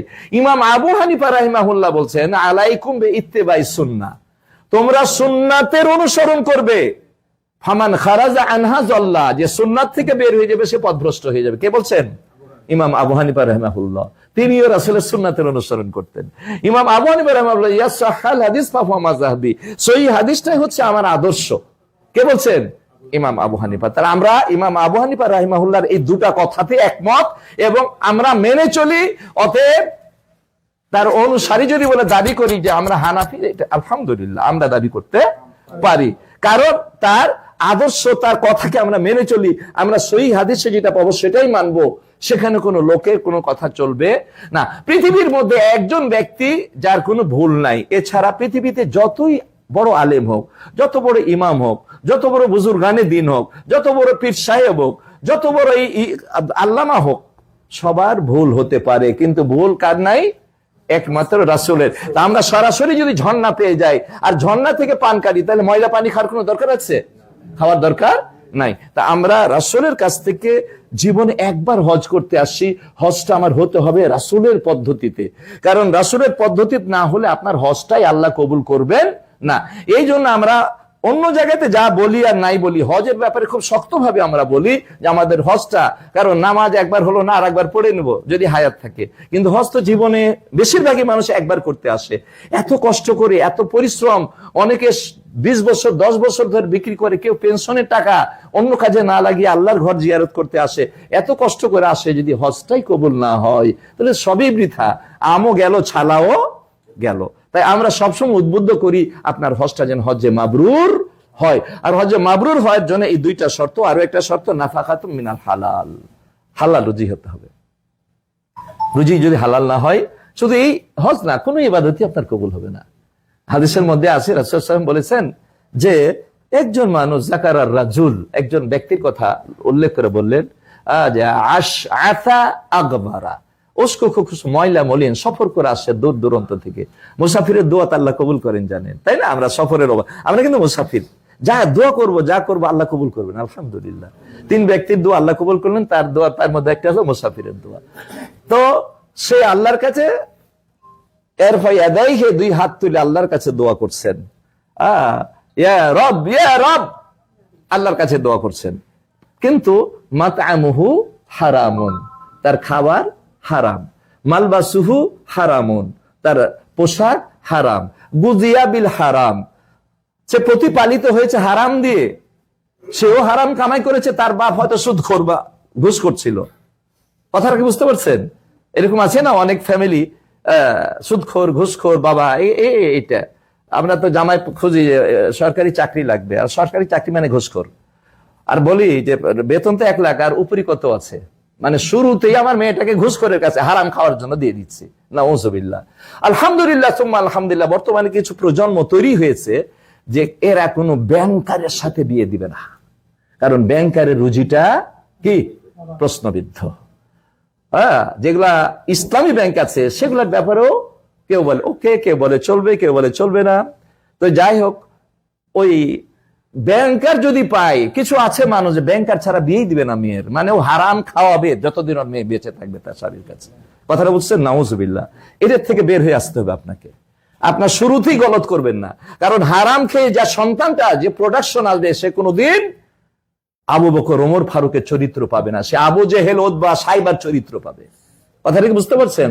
এই জন্য আমি কম খাবো, মোটা চাল খাবো, মাছ গোস খেতে পারি না, আলুর ভর্তা দিয়ে ভাত খাবো, হালাল খেতে হবে, এই চিন্তা যেন আপনার আমার মনে থাকে। তাহলে রুজিটাকে আপনার হালাল হতে হবে, হালাল রুজি। হ্যাঁ, ওই গুজিয়া বিল হারাম আন্না তুস্তাজাবুদ দুআ, তো ঘোষণা আসে তোমার দোয়া কিভাবে কবুল হবে? তোমার পোশাক হারাম, খাওয়া হারাম, তুমি হারামে প্রতিপালিত হয়েছো, হবে না, আল্লাহর পক্ষ থেকে ডিনাই হয়ে যাবে, আল্লাহ গ্রহণ করবে না, তার দোয়া কবুল হবে না, হারাম। ও তাজান্নুবুল মাআসি, আর একটা আছে শর্ত যে আপনাকে গুনাহ বর্জন করতে হবে। এই জন্য ওই যে প্রথমে যে আয়াতটা পাঠ করেছিল, ফামান হাজ্জা ফিহিনাল হাজ ফালা রাফাসা ওয়ালা ফুসুকা ওয়ালা জিদালা ফিল হাজ ফামান ফারাদা ফিহিনাল হাজ আল হাজ আশহুরুম মা'লুমাত। তো এখানে হজে মাবরুর করতে হলে হজে এসে কোন রকমের গুনাহ করা যাবে না। গুনার ব্যাখ্যা কি? গালিগালাজ করা গুনাহ, গীবত করা গুনাহ, পরনিন্দা করা গুনাহ, কারো বদনাম করা গুনাহ, তাই না? এরপরে ঝগড়া বিবাদ করা যাবে না, অশ্লীল কথা বলা যাবে না। কিন্তু দুর্ভাগ্য, যারা হজে আসে তারা আসে ধনী মানুষেরা, আর ধনী মানুষের মাথা একটু তুলনামূলক একটু গরিবদের থেকে একটু গরম থাকে, তাই না? আবার মক্কার আবহাওয়া গরম, দুই গরমে এমন গরম হয়ে যায়, দেশে সামান্য কারণে কিছু হতো না, সবুর করতো, কিন্তু এখানে একটু টোকা লাগলে রাগ করে উঠে, চিল্লাফাল্লা করে উঠে, দিয়ে হজটাকে নষ্ট করে দেয়, তাই না? তা আমরা যদি নিজেদেরকে নিয়ন্ত্রণ করি তাহলে সম্ভব। গত বছর আমাদের সাথে আমার হজ প্রশিক্ষণে যারা আসছেন, মারুফ নামে একজন পূর্বপাড়ার খতিব, এই যে আমার এই বলতে পারবে, সে একটা কথা বলেছিল যে তার জীবনের ইচ্ছা ছিল যে প্রথম হজটা যেন আমার সাথে হয়, এটা তার ইচ্ছা ছিল জীবনের সব, এটা আল্লাহ কবুল করছেন। তো সে একটা কথা বলছে সেদিন বক্তব্যে যে আমার হজের আমি শুরুর থেকে নিয়ত করেছি যে কারোর সাথে একটা সামান্য কথাও যেন না হয়, তো আমি এটা সফল, আমি নিজেকে নিয়ন্ত্রণ করছি, নিজেকে নিয়ন্ত্রণ। আচ্ছা বলেন তো, সওমের মাসে কেউ যদি রোজা রাখে আর আপনার উপর যদি কেউ অন্যায় করে, তাহলে আপনি কি অন্যায় করার অনুমতি আপনার আছে? আপনাকে একটা থাপ্পড় মেরে দিল, আপনি কি থাপ্পড় মারতে পারবেন? অন্যায় করার অনুমতি আছে না। কি বলতে হবে? ইন্নী সাইমুন। আপনার সঙ্গে যদি ঝগড়া করতে আসে, বলবে আমি রোজাদার, তোমার সাথে আমি ঝগড়া করতে পারবো না। কি বলি না আমরা? তো রমজান কতবার পেয়েছি আমরা, কিন্তু হজ তো জীবনে একবার। তো ঠিক ওর চাইতো এটা কঠিন, ওয়ালা জিদালা ফিল হাজ, হজের মধ্যে যে কোনো নিয়ে আপনি বলবেন যে না ও আমাকে অন্যায় করেছে, এটা বিনিময়ে আমাকে দিতে হবে না, এটাও করতে পারবেন না, এটাও করতে পারবেন না। এই 1.5 মাসের জন্য মুখে তালা বন্ধ করে দিতে হবে। যদি তালা বন্ধ করতে পারেন, ইনশাল্লাহ আপনার হজটা কবুল হবে। হ্যাঁ, দরকার হলে বলবো, বাড়িতে গিয়ে বলবো, হজের মৌসুমে আমি মুখ খুলবো না। কোনো যদি কথা থাকে, কেউ যদি অন্যায় করে, তাকে যদি সুন্দরভাবে বুঝান, রাগ করে না, তাকে শুধরানোর জন্য বুঝাইতে পারবেন, কিন্তু বাড়িতে গিয়ে, এখানে না, এখানে শুধু বলবেন যে ভাই আমি এতে জড়াইতে চাই না, আমাকে মাফ করবেন, আমি কি চাই, বিদায়, আসসালামু আলাইকুম। তো মুখটাকে তালা বন্ধ করতে হবে। আর ধৈর্য, সবুর, যে হজের মধ্যে সবুর থাকবে না, আপনি ব্যালেন্স ঠিক করতে পারবেন না। আর ব্যালেন্স ঠিক করতে না পারলে হজটা হজে মাবরুর হবে না। আচ্ছা বলেন তো, এই হজের এত গুরুত্ব, এই হজের এত গুরুত্ব, তো এত ফজিলত, আগে বললাম কয়টা? 5টা বলেছি না? জান্নাতের গ্যারেন্টি, জান্নাত থেকে মুক্তির গ্যারেন্টি, রুজি বৃদ্ধির গ্যারেন্টি, দোয়া কবুলের গ্যারেন্টি, আর গুনাহ মাফের গ্যারেন্টি। আচ্ছা, আপনি নিষ্পাপ হয়ে জান্নাতে চলে যান, সবাই পছন্দ করবে, একজন পছন্দ করবেন না, কে? শয়তান। ও, সৌদি আরবে তো শয়তান নেই, আছে নাকি? শেখ কিন্তু আল মাদানী, আপনারা জানেন না, অনেক বড় শেখ। আল মাদানী মানে জানবেন যে না আলহামদুলিল্লাহ কিছু আছে তার মধ্যে, এটা ভাববেন সবসময়। আর 10 বছর না 12 বছর খেদমত করছে এখানেই। তো মদিনার এলেম তার মধ্যে আছে, বাংলাদেশের এলেম আছে। হয়তো হজ করতে আসে স্বাভাবিকভাবে নম্র ভদ্র হয়ে আপনার সাথে আমার সাথে চলছে, কিন্তু অনেক বড় বড় বড় আলেম আলহামদুলিল্লাহ আমরা পেয়েছি। আল্লাহ যেন তার হজটাকে হজে মাবরুর হিসাবে কবুল করেন। সে অনেকবার হজ করেছে, 8-10 বার। তার কাছ থেকে আরো আমরা কথা শুনবো।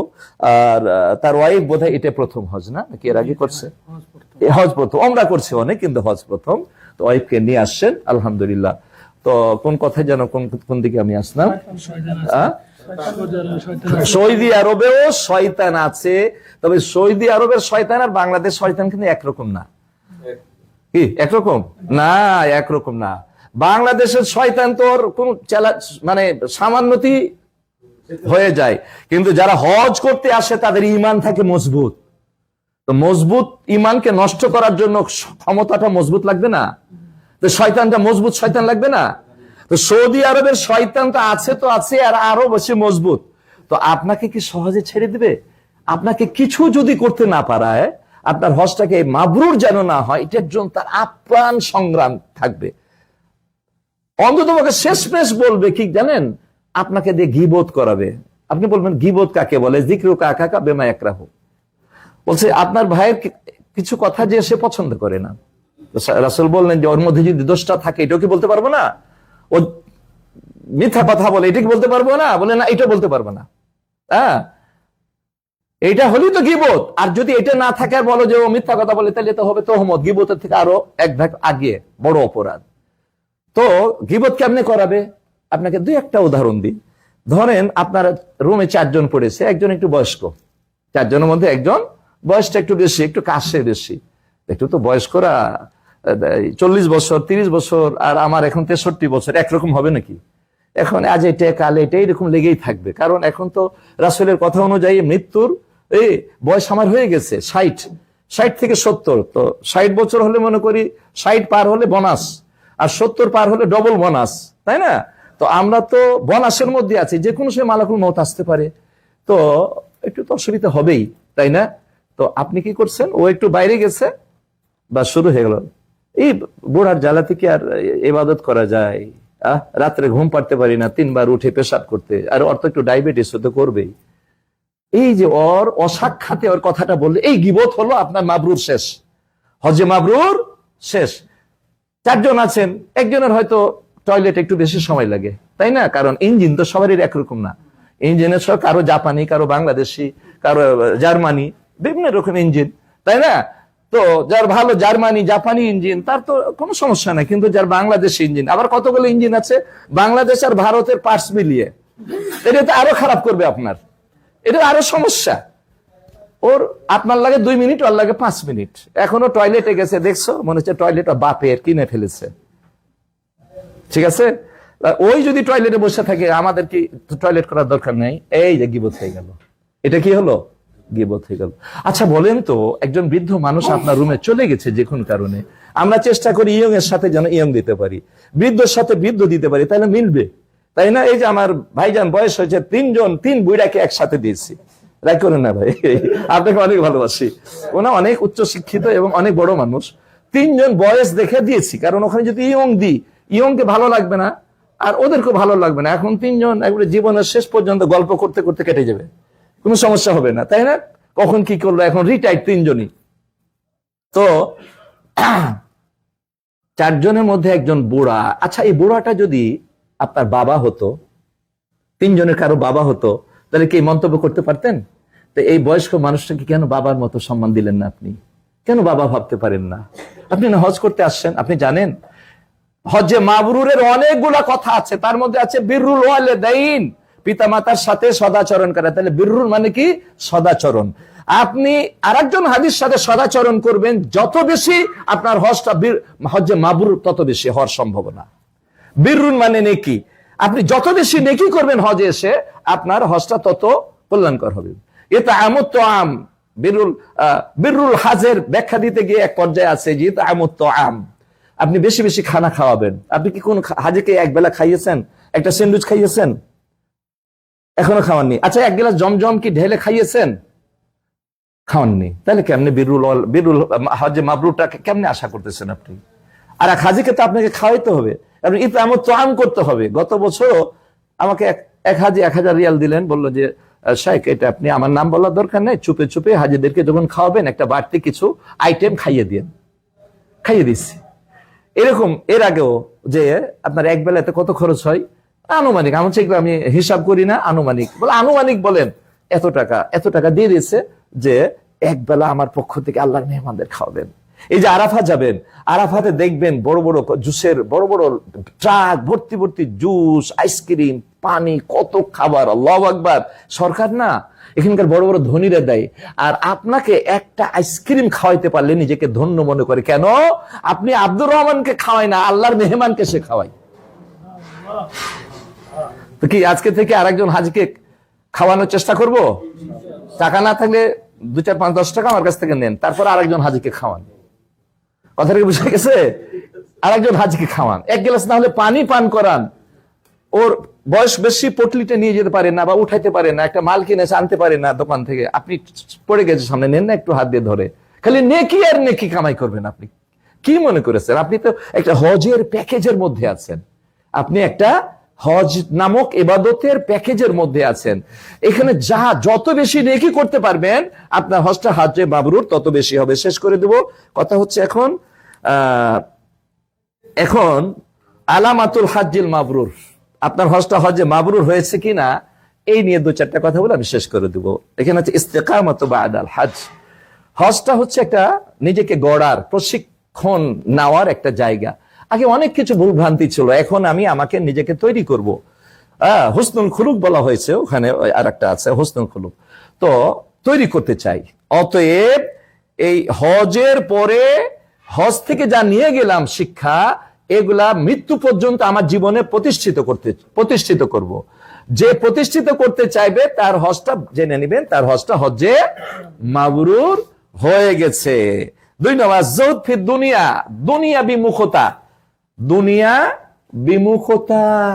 দুনিয়া বিমুখতার অর্থ আপনারা অনেকে বুঝে দায়িত্ব ছেড়ে দেয় না। দায়িত্ব ছাড়ার নাম দুনিয়া বিমুখতা নয়। আপনি চাকরি করেন না, চাকরি করব না, আমি একাই কামাইয়ের মানুষ, আমার একটা দোকান আছে, বউ বাচ্চা খাই, আমি দোকান বন্ধ করে রেখে দেব, এর নাম দুনিয়া বিমুখতা নয়। আপনার দায়িত্ব বজায় রেখে দুনিয়ার প্রতি যে মোহ, যে আগ্রহ ছিল সেটা কমিয়ে এটা ইউটার্ন করে ঘুরাই দিয়ে পরকালের জন্য দিতে হবে। এই মনের ভালোবাসা, এই আগ্রহটা, এই মানে আন্তরিকতাটা পরকালকে সাজানোর জন্য দিতে হবে। আমার 2টা ছেলে, একটা ছেলে আর বড় এক ছেলে আছে, বলে দিয়েছি অফিস তৈরি করে দিয়েছি, তোমাদের চলার মতো একটা বাগান তৈরি করছি, পরিচর্যা করো আর তোমরা চলো। আর আমার হিসাব আর করবা না, আমি এখন পরকাল গোছাইতে চাই। শুধু দিনের, ইসলামের দাওয়াতি প্রোগ্রাম, এতে সময় আমি বেশি দিচ্ছি। এমন গেছে 2 দিন অফিসে যেতে পারি না, ওদেরকে বলে দিচ্ছি রাগ টাগ করো না, ধরো এরই বরকতে তোমরা রুজি পাবা। আমি যে আল্লাহর জন্য সময় দিব, এরই বরকতে তোমাদের রুজির অভাব হবে না। আর আমি তৈরি করে দিয়েছি বাগান। তা আপনাকে ওইটা করতে হবে। যদি সন্তান থাকে তাদেরকে দায়িত্ব দিয়ে দেন, দেখাশোনা করেন, পরামর্শ দেন, কাজ তারা করুক। আপনি পরকাল নিয়ে ব্যস্ত থাকেন, পরকালটাকে সাজান। কারণ হজ থেকে বাড়ি ফিরে যাব, গ্যারেন্টি আছে একজন হাত উঠবে। হজ থেকে বাড়ি ফেরার গ্যারেন্টি আছে একজন হাত উঠবে। এতগুলো মানুষ কি মাত্র তো আর কত 40 দিন বা 38 দিন বেঁচে থাকবো না? কি বলেন? আমার বয়স 63, আমার বাপ মারা গেছে 86 বছর বয়সে। বাপের বয়স পেলে তো এখনো তো আমি 23 বছর বাঁচবো। এই গ্যারেন্টি থাকবে? আচ্ছা, আসার গ্যারেন্টি আছে, সিরিয়াল আছে, যাওয়ার সিরিয়াল আছে নাকি? যদি যাওয়ার সিরিয়াল থাকতো তাহলে বাপের কাঁধে করে ছেলের লাশ কবরে। আহা, আপনাদের মাঝে এমনও লোক থাকতে পারে যার কাফনের কাপড়টা তৈরি হয়ে গেছে। ঠিক কিনা কথা? গত বছর হ্যাঁ, গত বছর তো আগের বছর একজন 19 দুইটা হয়েছে, এরকম 2টা হয়েছে। হ্যাঁ, একটু অসুস্থ, হজ শেষ চলে গেল, এখন একেবারে 23 একটা হয়েছে এই নাসিরাবাদের ওই সাইডে, আর 19 একটা হচ্ছে। উনি একজন বড় মানুষ, হজ করে চলে যাচ্ছেন, মগবাজার ওখানে বাড়ি, তার বাসা, তো আমি গেছি। শেষ 15 মিনিট আগে, তার আগে একটু খারাপ লাগছে, তো আমার জামাই ছিল ওই, তাকে একটু হাসপাতাল নিয়ে যে মোটামুটি একটু তৈরি করে দিয়ে গাড়িতে উঠাই দিয়েছে, চলে গেছে। জেদ্দা পৌঁছার 15 মিনিট আগে বুকে ব্যথা উঠলো। ওখানে 2 জন ডাক্তার ছিলেন আমার সাথে হজ করতে, ডাক্তার ছিলেন। তারা টাকার পরে তাড়াতাড়ি নামায় অ্যাম্বুলেন্স, তাড়াতাড়ি ফোন টোন চতুর্দিকে হলো, এ দেখতে দেখতে শেষ, বিদায় হয়ে গেল। আচ্ছা, তার সঙ্গে স্ত্রীর কান্না আর দেখার মতো না। এই যে বিদায় হয়ে গেল, রেখে চলে যেতে হলো, একসঙ্গে আসলে রেখে চলে যেতে হলো, তাই না? আর গত 23-এ হয়েছে কি, বাবা শেষ, স্ত্রী আর উনি, এই নাসিরাবাদ ঢাকার লোক। তো আগের দিন বলছে এই সময় একটু পেটে ব্যথা। আমি বললাম যে তাহলে একটু আগে আপনি হজ মিশনে যান, তার আগে প্রাথমিক ট্রিটমেন্টটা হয়ে যায়, যদি জটিল হয় তখন আমি অন্য জায়গায় নিয়ে যাব। তো আমি যাব, বললেন না যাব না, যেতে হবে না, 3-4 জন আমাদের সঙ্গে আছে। সেই বছরটা আপনি ছিলেন না, ওই বছর না, আপনি 19-এ ছিলেন। তো আপনাকে যেতে হবে না, আমরা 3-4 জন মিলে যাব। 3-4 জন মিলে নিয়ে গেল, ভর্তি করে দিল, যে পেটের বেশি সুবিধা মনে হচ্ছে না, মাগরিব পর্যন্ত। মাগরিবের পরে বলছে না, আমরা এখানে পারবো না, বড় হাসপাতাল, সৌদির সবচেয়ে বড় যেটা হাসপাতাল, সেই হাসপাতালে নিয়ে যাওয়া হলো। সেই হাসপাতালে নিয়ে যেয়ে রাত্রিটা কোন রকম কাটলো, আমরাও দেখে আসতাম। পরে 9:30 যখন বাজে, তার একজন বন্ধু কামাল ভাই তার পাশে দাঁড়ানো, তো খুব ছটপট করছে। ওই নার্সদেরকে বলছে এই অবস্থা, দৌড় দিয়ে এসে একটা ইঞ্জেকশন দিয়েছে। ইঞ্জেকশন দেওয়ার কারণে একটু ঘুম আসছে, বলছে যে 5 মিনিটের মধ্যে ঘুম আসলো। এরপরে 5 মিনিট পরে দেখছি যে শ্বাস প্রশ্বাস ঠিক পাচ্ছে না, পালস ঠিক পাচ্ছে না, মানে আইসিইউতে রাখছে। আবার দৌড় দিয়ে আসছে, অন্তত পক্ষে 15 জন ডাক্তার দৌড় দিয়ে আসছে। দৌড় দিয়ে এসে বিভিন্ন ট্রিটমেন্ট করতে করতে তার পাস একবার নেমে যায় 10, 12, 18-তে, আবার একটু উঠে 22-এ, আবার নেমে যায় একবারে নিচে। তো একবার মনে হচ্ছে পাস হারিয়ে গেল, পরে আবার একটু উঠলো, তো একটু তারা আশা করলো যে এখন একটা অপারেশন করা যেতে পারে। পরে আবার একবারে নিচে নেমে গেল, শেষ 10 মিনিটের মধ্যে বিদায় হয়ে গেল। তো এমনও হতে পারে আপনারা যারা আসছেন, আমরা যারা আসছি, কারোর জন্য কারো কাফনের কাপড় তৈরি হয়ে গেছে, শুধু আমার পর্যন্ত আসতে দেরি, তাই না? কারো কাফনের কাপড় দোকানে চলে আসছে, শুধু কাটতে দেরি, এমনকি নাই আমাদের মধ্যে, থাকতে পারে, আমরা জানি না, তাই না? তাহলে পরকালকে সাজাতে হবে এখন থেকে। এর মধ্যে দায়িত্বকে ছাড়া নয়, দায়িত্বহীনতা নয়। আপনি চাকরি করবেন, কিন্তু চাকরি করতে গিয়ে এলোমেলো কিছু হয়েছে, এই এলোমেলো আর হবে না। ব্যবসা করতে গিয়ে 2-একটা সাইজ করতে হয়েছে মিথ্যা দিয়ে, এই মিথ্যার মুখ দিয়ে বের হবে না। আমি বাড়িতে আমি হজ করে আসছি, 5 ওয়াক্ত নামাজ পড়ি, আগেও পড়তাম, কিন্তু এখন আমার নামাজের তদারকিটা আরো ভালো থাকবে। আগে ছেলেমেয়েরা নামাজ পড়তো না, আমি ফজরের নামাজে যেতাম, সবাই নাক ডেকে ঘুমাইতো। তাহলে আপনার হজ করে আসার সার্থকতা হলো না, আপনার বাড়িটাকে মুসলিম পরিবার বানাইতে হবে। আজান হলে কেউ আর ঘুমিয়ে থাকতে পারবে না। যদি আমার কথা না শোনো, তোমরা থাকো, আমি বাড়ি থেকে চলে গেলাম, আমি আলাদা থাকবো, তোমার সঙ্গে থাকবো না, ঠিক আছে? এইভাবে সুন্দর করে বলতে হবে যে আচ্ছা বলো তো, তোমরা নামাজ পড়তে উঠবা না, আচ্ছা দুনিয়াতে যদি কোনো কেউ আমাকে অন্যায় করে, আমার প্রতি অন্যায় আচরণ করে, তোমরা যদি আমার ছেলে মেয়েরা দেখো, তোমরা কি চুপচাপ বসে থাকবা? বলে না, কি বলেন, লাঠি সোটা নিয়ে বের হবো, আপনার অন্যায় করবে। আচ্ছা তাই যদি হয়, তো তোমাদের কারণে যদি আল্লাহ আমাকে জাহান্নামে নিক্ষেপ করে, মেয়েকে বলবেন তুমি পর্দা করো না, তোমার জন্য আমার জাহান্নাম, ডাইরেক্ট জাহান্নাম, কোনো উপায় নাই, তুমি পর্দা করো না। তো তুমি যদি পর্দা করবা, তো তোমার কারণে আমাকে জাহান্নামে যেতে হলে কেমনে সহ্য করবা? আমাকে যদি কেউ একটা থাপ্পড় মারে, তোমরা সহ্য করবো না, জীবন দিয়ে দিবা বাবার জন্য। তো তোমাদের কারণে যদি আমাকে জাহান্নামে চলে যেতে হয়, কিভাবে সহ্য করবা তুমি? অতএব পর্দা করতে হবে, পরিবারটাকে ইসলামী পরিবারে রূপান্তরিত করতে হবে। শুধু হজ করে শেষ নয়, এই শিক্ষাগুলো নিয়ে আপনাকে অ্যাপ্লাই করতে হবে। আর কোথায় কি করছি না করছি, প্রত্যেক জায়গার কি আছে, ব্যাখ্যা আছে, প্রত্যেক জায়গার শিক্ষা আছে, কিন্তু আমরা তো বলি না, শুনি না, বলতেও জানি না অনেকেই। সম্মানিত উপস্থিতি, তাই আসুন আমরা আলোচনা শেষ করে দিই। আর বোধহয় 2-একটা ছোট্ট পয়েন্ট আছে। জোহদ ফিদ দুনিয়া বললাম, হুসনুল খুলুক, আপনার হজটা যে কবুল হয়েছে আপনার চরিত্র দেখে বোঝা যাবে। আগে আপনি মিথ্যা বলতেন, এখন বলেন না। আগে নামাজে গরমিল ছিল, এখন গরমিল হয় না। আগে বখাটে ছেলেদের সাথে ঘোরাফেরা করতেন, এখন করেন না। এখন ব্যবসা করতে গিয়ে মিথ্যা বলতেন, এখন মিথ্যা বলেন না। আপনার চরিত্রটা ভালো। আগে একটুতে রেগে যেতেন, এখন আর রাগা যাবে না। এটা চরিত্রের মধ্যে পড়ে। হুসনুল খুলুকের মধ্যে অনেক গুণাগুণ আছে। মিথ্যা কোনোদিন বলবে না, গীবত করবে না, দ্বিমুখী মুনাফিকি করবে না, কারো ক্ষতি করার চেষ্টা করবে না, পারলে উপকার করতে হবে। একজন বিপদে পড়ছে, তার একটু উপকার করেন না। আপনার টাকা আছে, করেন না একটু উপকার। আপনি যদি একজন মান নাফাসা আন মুমিনিন কুরবাতান কাররাব নাফাসাল্লাহু কুরবাতান ইয়াউমাল কিয়ামা, আপনি এক ভাইয়ের উপকার করে দিলে, তার বিপদ থেকে দূর করলে, কিয়ামতের দিন বিপদ থেকে আল্লাহ আপনাকে দূর করবে। আর কিয়ামতের বিপদ মানে জাহান্নাম। আপনি কি চিন্তা করতে পারছেন? আপনি মনে করবেন আপনার টাকা অর্জনে খরচ করব কেন? আরে আপনাকে এত টাকা আল্লাহ কেন দিয়েছেন? আপনার 1 কোটি টাকা দরকার, 100 কোটি টাকার মালিক আপনাকে কেন বানিয়েছেন? এই জন্য ফি আমওয়ালিহিম হাক্কুম মা'লুমুল লিস-সাইল ওয়াল মাহরুম, যাকাত ছাড়াও আপনার মালে গরিবের অধিকার রয়েছে।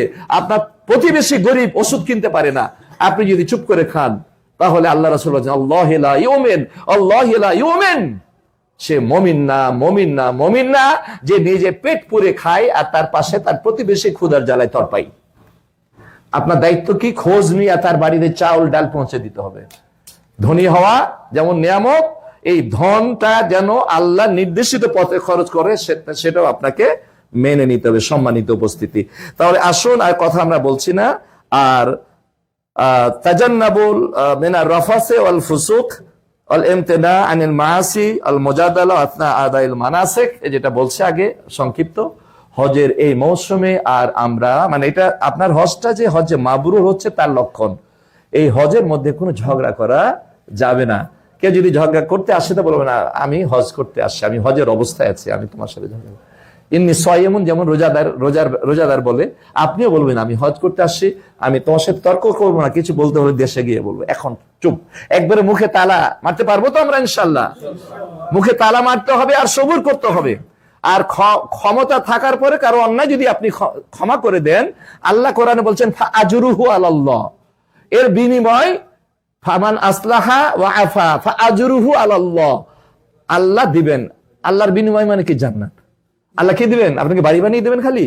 আপনাকে প্রাইভেট কিনে দিবেন? না, এর বিনিময় হলো জান্নাত। তো কেউ অন্যায় করলে ক্ষমা করে দিব। আর জান্নাতি মুমিন যারা হবে, পরের অন্যায়কে ক্ষমতা থাকার পরও আল্লাহ কি করেন? তাকে ক্ষমা করে দেয় মুমিন। সবশেষে একটা হাদিস বলে আমি শেষ করে দিই। এই যে রাগকে যদি আপনার উপশমিত করবেন, রাগকে দমন করবেন, এর বিনিময় কত তা জানেন? আল্লাহু আকবার। একটা হাদিস বলি, যেদিন রাগের আলোচনা করো সেদিন বুঝবেন যে এর মধ্যে কত গুরুত্বপূর্ণ কথা আছে। বলছে মান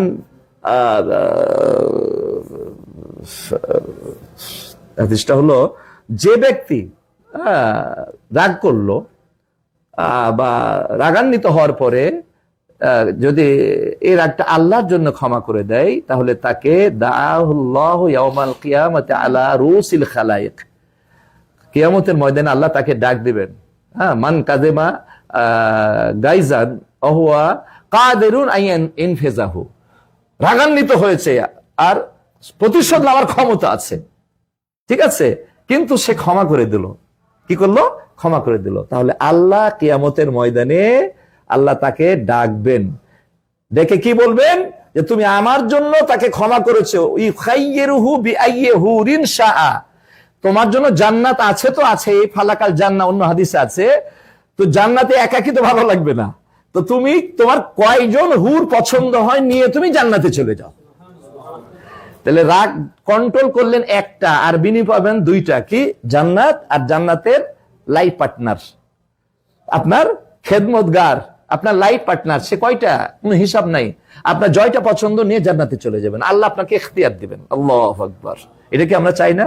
তাহলে কি করতে হবে? রাগকে দমন করতে হবে, রাগকে কন্ট্রোল করতে হবে, তাই না? আমরা কি পারবো না ইনশাল্লাহ? আমাদের হজটা যেন হজ্জে মাবরুর হয়, আল্লাহ যেন কবুল করেন। আপনাদের কারো সংক্ষিপ্ত প্রশ্ন থাকলে করতে পারেন, 5 মিনিটের মধ্যে আমরা চলে যাব, অনেক হয়ে গেছে। ও তাহলে আজকের না, ইনশাল্লাহ মদিনা যাওয়ার আগে কমপক্ষে হলো আরো একদিন আমরা বসবো। আর যারা আসেনি তারা কি লাভ করলো না ক্ষতি করেছে? কি আজকের আলোচনাটা কি জীবন ঘনিষ্ঠ আলোচনা? আপনার জীবনটাকে পরিবর্তন করার জন্য যথেষ্ট না? যথেষ্ট। তো যারা আসছেন আলহামদুলিল্লাহ, কিছু নিয়ে গেলেন তো। আর যারা আসেনি তারা তো আর পেল না। মাই ইউরিদিল্লাহু খাইরান ইউফাক্কিহু ফিদ্দিন, আল্লাহ যার কল্যাণ চান তাকে দ্বীনের জ্ঞান দান করেন। তো আল্লাহ তো তার তো কল্যাণ চান না, কারণ তার দ্বীনের জ্ঞান তার হলো না।